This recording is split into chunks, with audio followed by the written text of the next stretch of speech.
Hi everybody, I'm Teacher Sil, and this is Bolsonaro's United Nations speech in Trump 2020.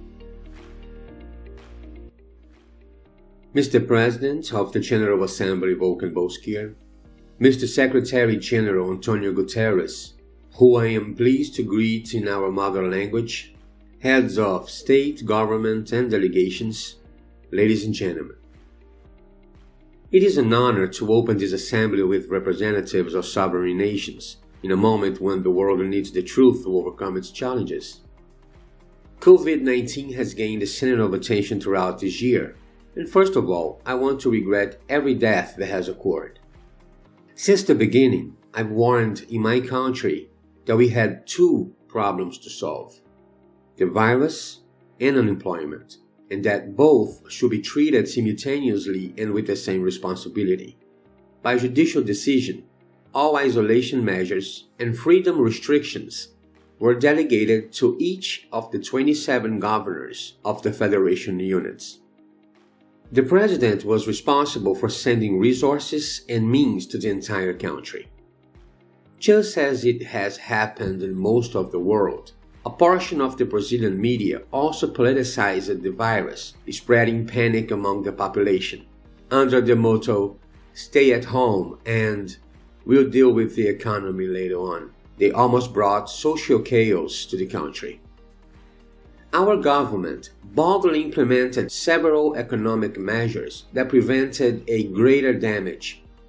It granted emergency relief installments that amount to approximately $1,000 for 65 million people, the largest assistance program for the poorest in Brazil and perhaps one of the largest in the world.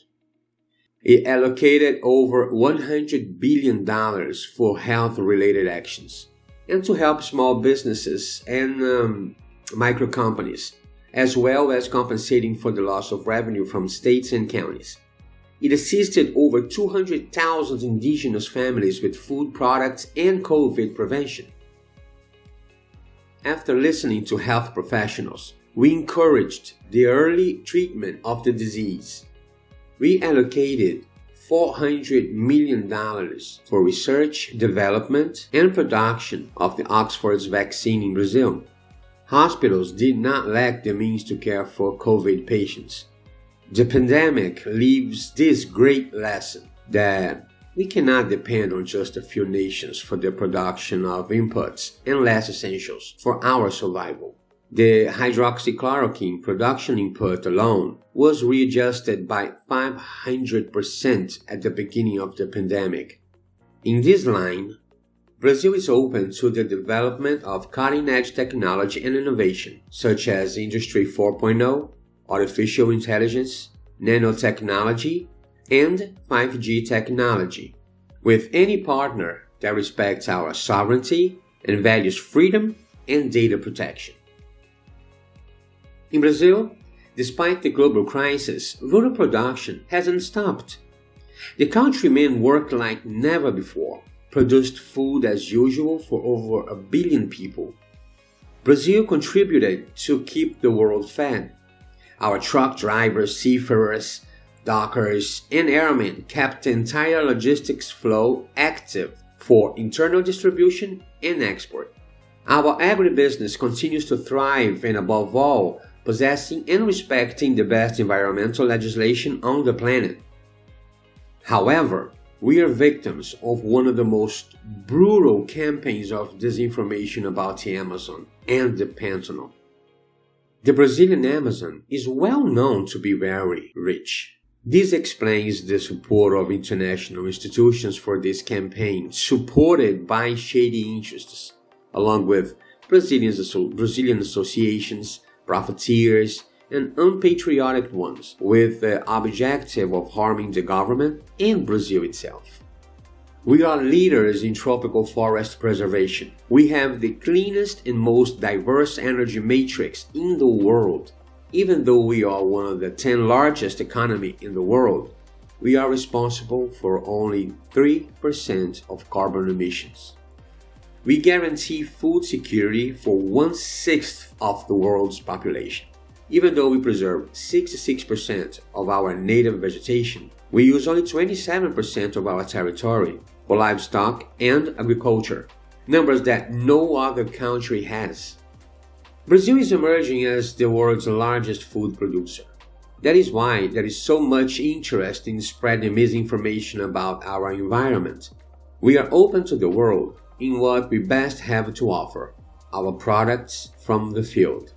We've never exported so much. The world increasingly depends on Brazil for food.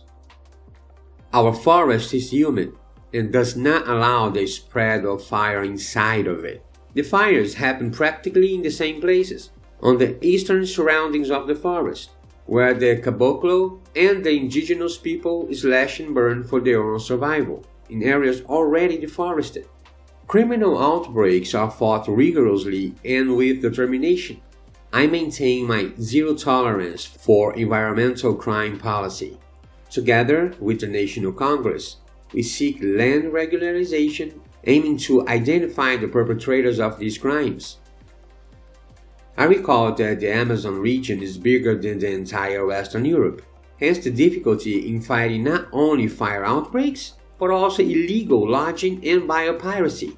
That is why we are expanding and perfecting the use of technologies and improving interagency operations, including the participation of the armed forces. Our Pantanal, with an area larger than many European countries, as well as California, suffers from the same problems. The great fires are inevitable consequences of the high local temperature added to the accumulation of decomposing organic mass. Our concern for the environment goes beyond our forests. Our national program of sea waste combat, one of the first to be launched in the world, creates a strategy for our 8,500 kilometers of coastline. 8,500 kilometers of coastline. Along these lines, Brazil made an effort at COP25 in Madrid to regulate the articles of the Paris Agreement that allowed the effective establishment of the international carbon market. Unfortunately, we were overcome by protectionism. In 2019, Brazil was the victim of a criminal Venezuelan oil spill, sold without control, causing severe damage to the environment and serious losses in fishing and tourism activities. Brazil considers it important to respect freedom of navigation established in the United Nations Convention on the Law of the Sea. However, the environmental protection rules must be respected and crimes must be investigated quickly so that aggressions such as the one against Brazil do not reach other countries. It's not only in environmental preservation that the country stands out. In the humanitarian and human rights field, Brazil has been an international reference for its commitment and dedication in providing support for Venezuelan refugees arriving in Brazil from the state of Roraima border. The welcomed operation, headed by the Ministry of Defense, received almost 400,000 displaced Venezuelans due to the serious political and economic crisis generated by the Bolivarian dictatorship.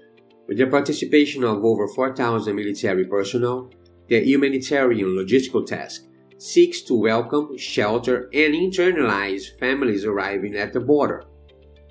As a founding member of the United Nations, Brazil is committed to the basic principles of the United Nations Charter: peace and international security, cooperation between nations, respect for human rights, and fundamental freedoms for all. At this moment, when the organization turns 75, we have the opportunity to renew our commitment and loyalty to these ideals. Peace cannot be dissociated from security. Cooperation between peoples cannot be dissociated from freedom. Brazil has the principles of peace, with the operation and prevalence of human rights inscribed in its own constitution, and traditionally contributes in practice to the achievement of these objectives. Brazil has already participated in over 50 peace operations and similar missions, having contributed with more than 55,000 military, police, and civilians, with a remarkable participation in Suez, Angola, East Timor, Haiti, Lebanon, and Congo. Brazil had 2 female soldiers awarded by the United Nations in the missions of the Central African Republic for their work against sexual violence. We remain committed to the conclusion of the commercial agreement signed between Mercosur and the European Union and with the European Free Trade Association. These agreements have important clauses that reinforce our commitments to environmental protection.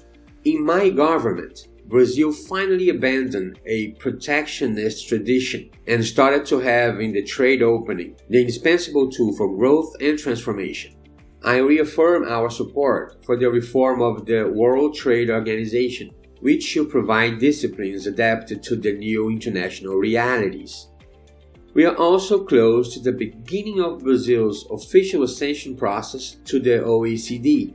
That is why we have already adopted the world's highest practice in all areas, from financial regulation to the fields of digital security and environmental protection. In my first year of government, we completed the pension reform and recently we presented 2 new reforms to the National Congress. The tax and administrative system, new regulatory frameworks in key sectors such as sanitation and natural gas are also being implemented. They will attract new investments, stimulate the economy, and generate income and jobs. In 2019, Brazil was the 4th largest direct invest destination in the world. And in the first half of 2020, despite the pandemic, we saw an increase in investment income compared to the same period last year. This proves the world's confidence in our government. Brazil has worked in coordination with its South Atlantic partners to revitalize the South Atlantic Peace and Cooperation Zone. Brazil is concerned and repudiates terrorism worldwide. In Latin America, we continue to work for the preservation and promotion of democratic order as an indispensable support base for the economic progress we desire. Freedom is the greatest good of humanity. I appeal to the entire international community for religious freedom and the fight against Christophobia. I also want to reaffirm my solidarity and support for the people of Lebanon due to the recent adversity suffered. We believe that the time is ripe for us to work to open up new horizons, much more optimistic for the future of the Middle East. The peace agreements between Israel and the United Arab Emirates and between Israel and Bahrain, 3 friendly countries of Brazil, with which we have greatly expanded our relations during my government, are excellent news. Brazil also salutes the plan for peace and prosperity launched by President Donald Trump, with a promising vision to, after more than 7 decades of efforts, return to the path of the much-desired solution to the Israeli-Palestinian conflict. Brazil's new policy and simultaneous approximation to Israel and the Arab countries converged with these initiatives that finally turn on a light of hope for their region. Brazil is a Christian and conservative country and has family as its base. God bless you all. Thank you very much.